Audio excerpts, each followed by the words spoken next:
ইসরায়েলে ভয়াবহ হামলা চালিয়েছে ইরান। শনিবার মধ্যরাত ও রবিবার ভোরে ইহুদিবাদী ভূখণ্ডটির বিভিন্ন স্থাপনা লক্ষ্য করে এসব হামলা চালায় ইরানি বাহিনী। এতে ২ শতাধিক মানুষ হতাহত হয়েছে।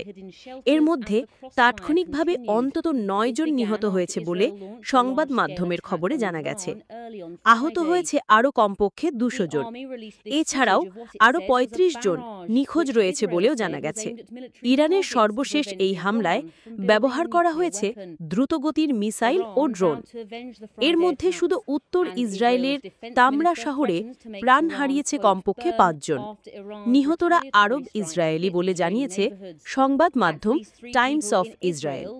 তারা খাতিব পরিবারের সদস্য। শহরটি ফিলিস্তিনি ইসরায়েলি অধ্যুষিত।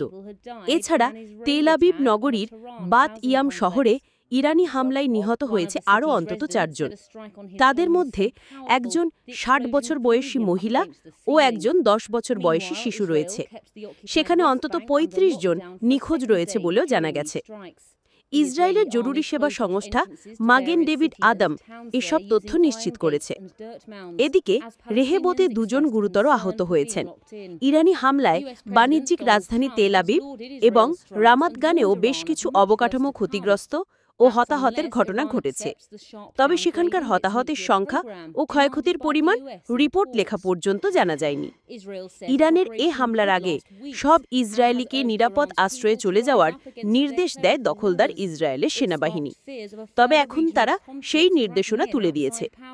সংবাদ মাধ্যম আল জাজিরা জানিয়েছে, ইসরায়েলের ওই আরব শহরটিতে